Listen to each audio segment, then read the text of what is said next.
Good Monday morning, Market Chameleons. Everyone join us for the first time. Thanks for coming by and checking out the Market Chameleon pre-market webinar. Before we get started, let's take a look at the shared disclaimer. Be aware that neither Market Chameleon, Dimitri, or myself are registered investment advisors or a broker dealer. If you're searching for investment advice, please reach out to a licensed professional. This show, as all our shows, is for informational purposes only concerning Market Chameleon tools and products. With that, D, good Monday morning, my friend. Good morning, Will. How are you? Good. Good You in morning, Philly everyone. last night? No, I went to watch the game actually at a relative's house in the suburbs of Philadelphia. Uh, Um, that's that's interesting yeah, because yeah, the views of the people coming up Broad Street from the stadium were crazy. I mean, there are lots of people in the streets of Philly, so yeah, a lot of them. I wasn't around when that was happening. But yeah, everybody was excited. probably better to stay away. Yeah, Probably better to stay away than get involved right. in the scene in on Broad Street. Yeah, but I did see the videos. It was exciting. Let me share my. It was an exciting game. Um, so for today, I think what we'll do is cover the option straddle performance of some of these broad-based ETFs.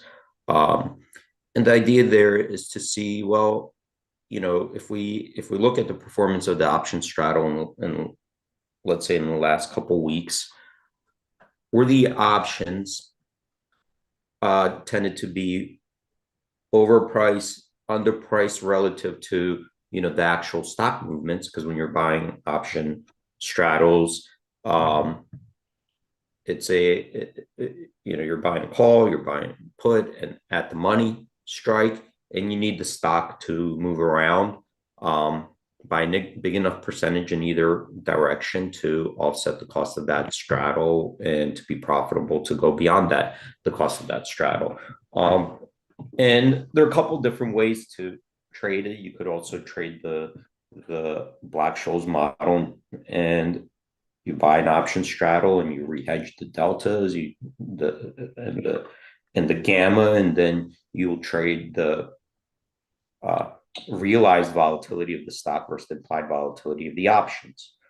So we could look at it from both perspectives to see how these option straddle um, performed, the strategy performed, and a lot of times, these option straddles, they're good strategies not only to um, trade the volatility, but when you own options, you kind of have a protection or benefit from a large move in the morning, like a big gap like we're seeing today. We talked about why options are much more valuable if we see large gaps in the morning than just intraday volatility, because like something like today when the market is down a lot, well, your option straddles in the morning are going to be profitable from the outset if they're priced underpriced or didn't price in this big move. So first, let's get to the page where we're going to analyze it. And under options, if we go to tools, straddle, and wing back test, we're going to click on that and we get to this page. And this looks at the option performance. There's a couple strategies here. We do have the straddle and the wings. So what we're going to do is first look at the strategy over here under our filter and select at the money straddles. So now below we have this table with stock symbols, strategy at the money straddle. We have the market cap, average daily option volume, and the average bid-ask spread of the straddle. So this gives us an idea of the liquidity of these options. We're going to be analyzing the last 12 weeks of observations, which could change up here, but it's defaulted to 12 weeks. And then we have the statistics over here of how those straddles perform week to week. So this is tracking the performance from Monday to Friday. Okay, so every week it resets to a new straddle. So it looks at a option straddle that has at least 1 week to go or more. And it looks at the performance of it from Monday to Friday. Okay. And then it gives us summary statistics for the last 12 weeks. So I'm going to create another filter here to narrow this down, and we're going to just look at broad-based ETFs. How did the ETFs that track the market, broad-based market, how did those option straddles perform? So let's look at, like, I create a watch list of SPY, QQQ, and IWM. And in the last 12 weeks, was the straddle on average profitable from the long side, unprofitable? And you could play a straddle from both sides, or you could buy a straddle, then you need movement and volatility. If you sell the straddle, you collect premium and you want the volatility to go down. You want movements in the stock prices to be low, because then the options will decay. And you could buy back cheaper, or maybe they'll expire worthless. So this is going to look at the performance from the long side. Obviously, if the opposite would be from the short side.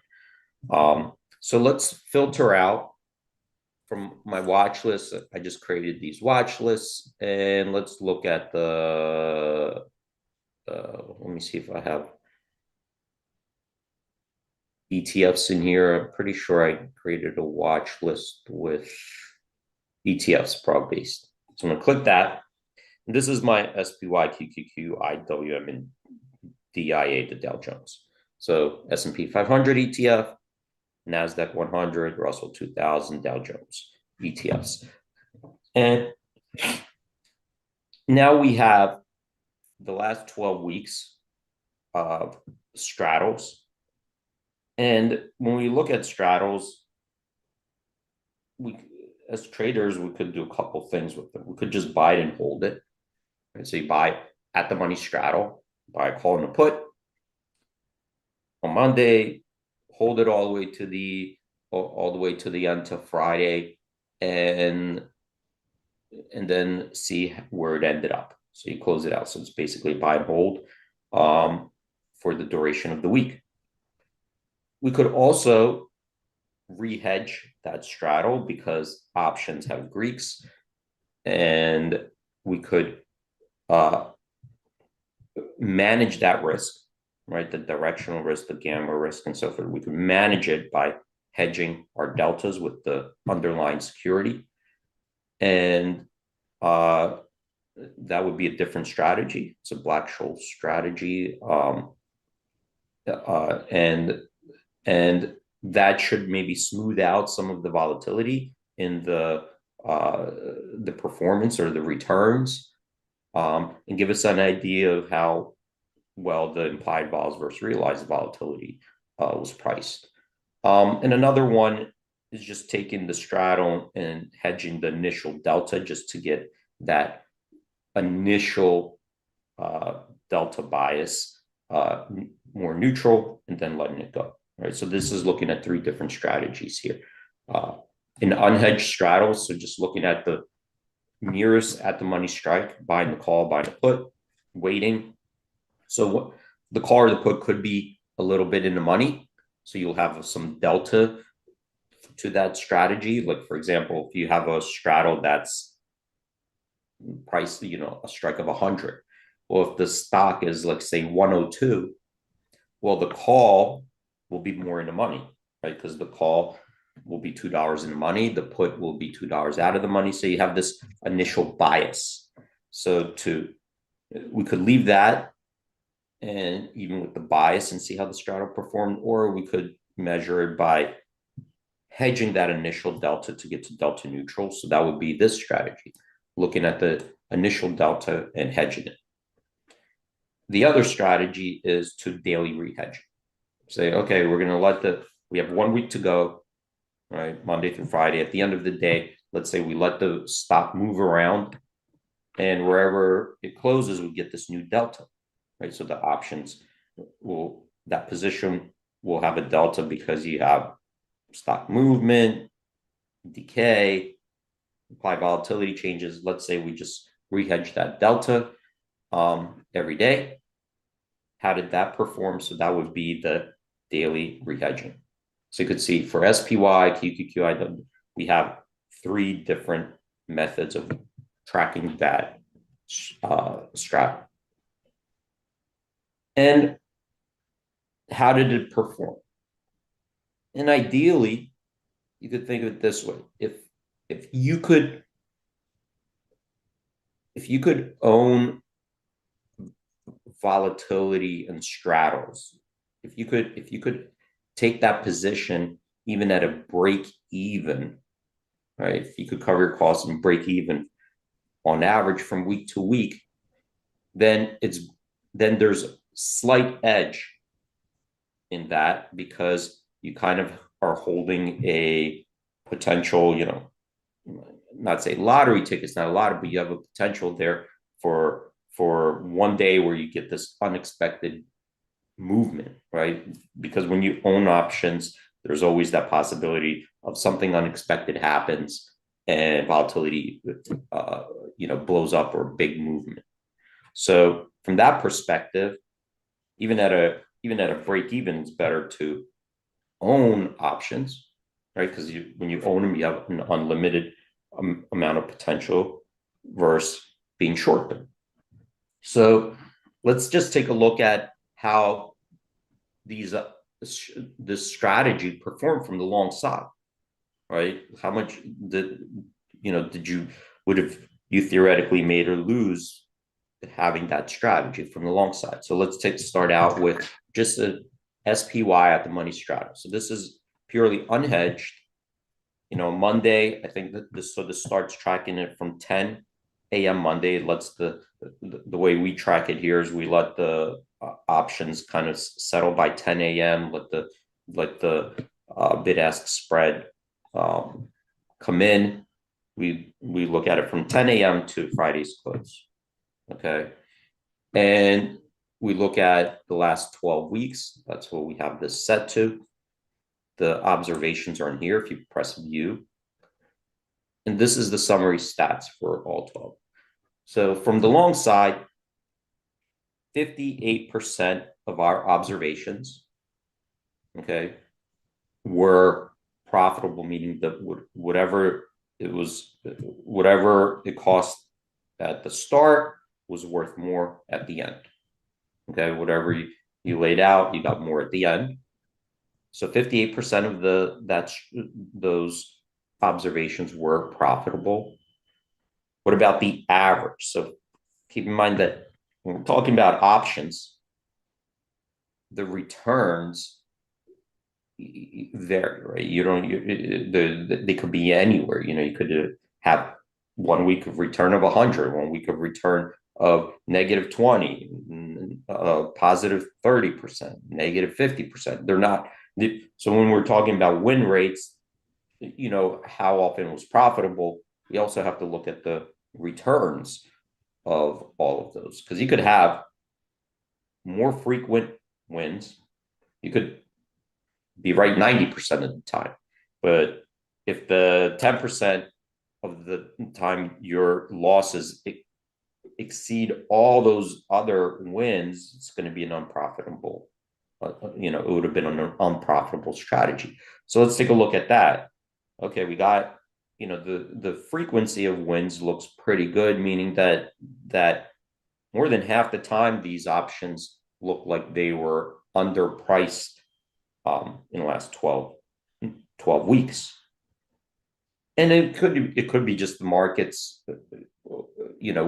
there's just many reasons. It could have been the markets weren't expecting things that were happening, or there's just a lot more sellers in the options that depressed the options to a degree where the actual volatility exceeded it. And we could analyze that separately, but let's just take a look at what was the average of all those returns. And here the average return is 32%. Okay, so 32% on average positive returns. The median return because this could get skewed, right? You got this average here, but an average could get pulled up because you have a straddle. You could have had one that was up 300-400%. So it could have been a big outlier there. Something unusual happened. And if we took that outlier out, then the returns could look a lot different, right? If you just took that one exception out and said, okay, that happened. I don't expect something like that to happen again, or it's unlikely. If I removed it, what do the returns look like? So another way to measure is, let's take all 12 returns, sort them from highs to lows, and just split them up in the middle and say half of the returns were above a certain amount, half were below, and that's the median return. So half the returns were more than 10% positive, half were less than 10%. So it looks like, yes, that more often than not, this strategy was profitable by the end of the week. All right. So that's so far, what we're getting from,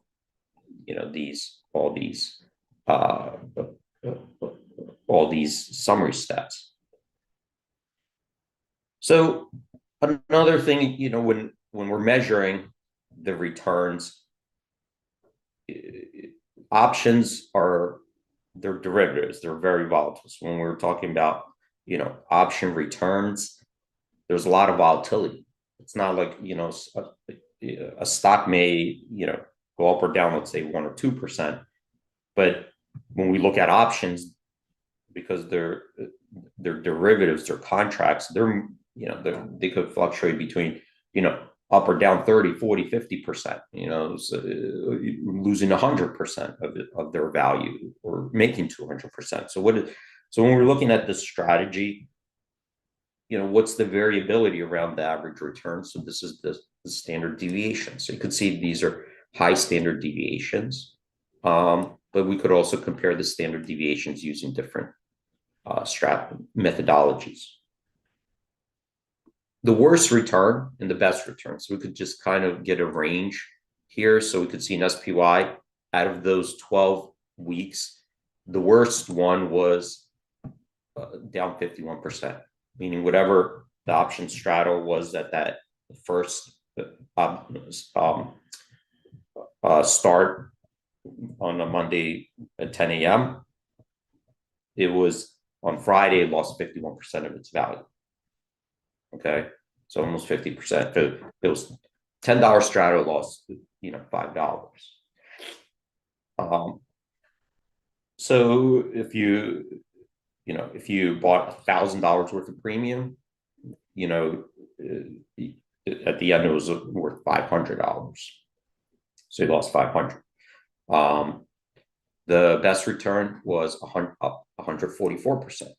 So keep in mind, when you own options, you could make more than what you paid, right? More than double, triple, whatever. So 144% was the best return. So that's your range. So if we just took this average return and divided by the standard deviation, we get this, what we call Sharpe ratio. So you want a higher Sharpe because you want a higher return, lower standard deviation. And just over here, we could even compare, if we did do a strategy, do we hold, what if we held it, or what if we traded the delta and gamma? So you could see that the daily re-hedge, the success rate was lower, 42%. So then if you were hedging the options, using the delta, you could see that the frequency of profitability was lower. It was lower than 50%. The return was still positive, but only 4%. The median return was negative 3%, and standard deviation was 43%. And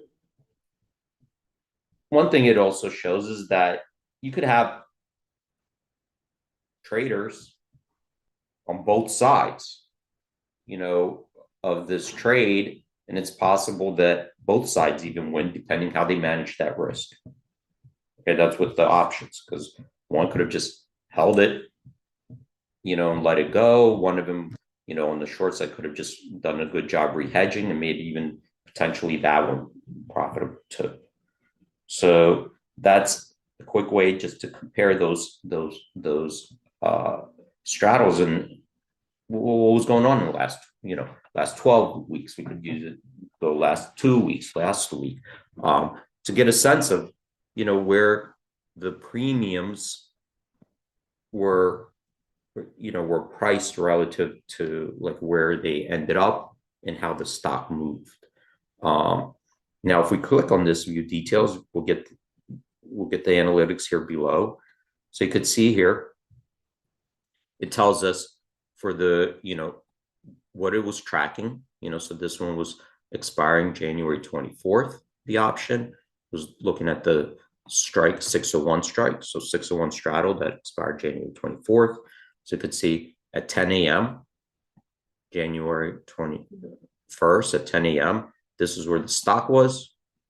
This is where the call price and put price was at the time, the midpoint.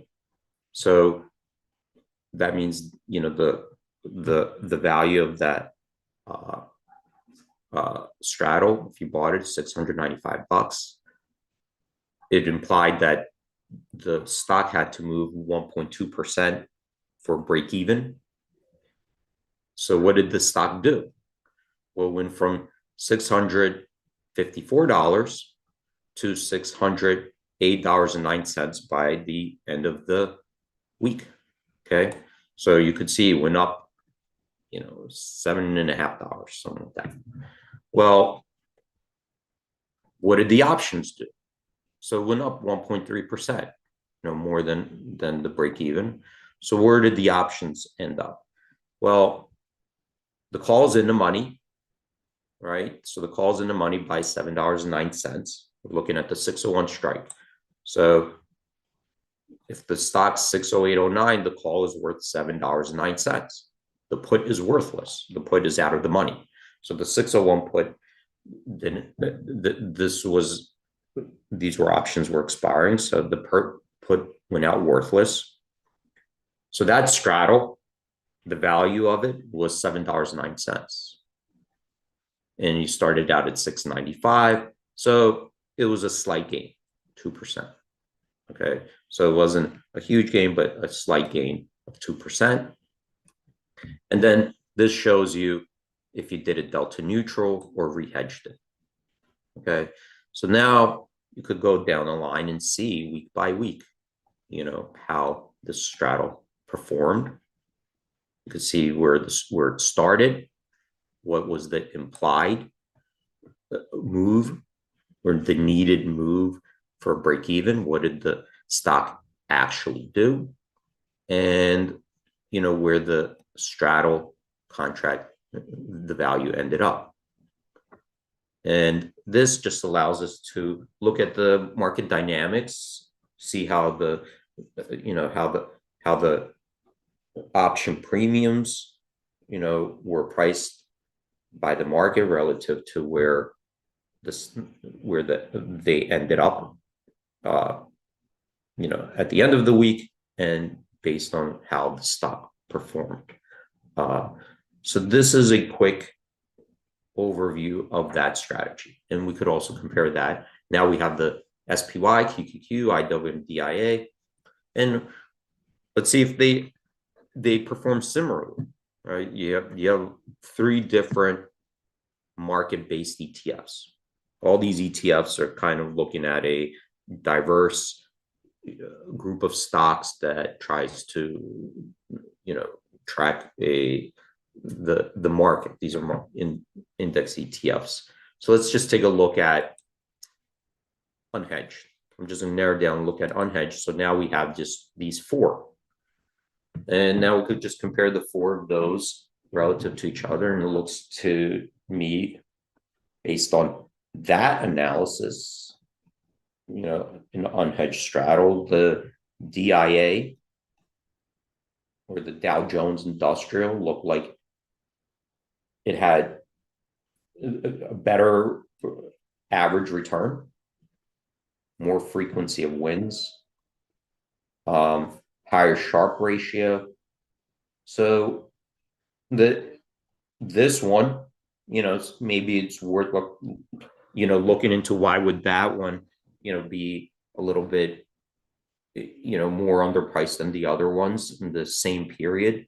And we don't know. There's could be strategies out there that just tend to, sell options that they, that's their strategy, selling options. And if you have more sellers than buyers, then the option prices could tend to be somewhat underpriced. So that's the idea behind this particular tool. So we're right up at the end there. I'm gonna just stop right there. Will. All right, I think I lost Will. So everyone, hope you have a great trading day. Stay safe out there. And so hope to see you guys tomorrow. Hope to see you guys tomorrow morning. All right, bye, everyone.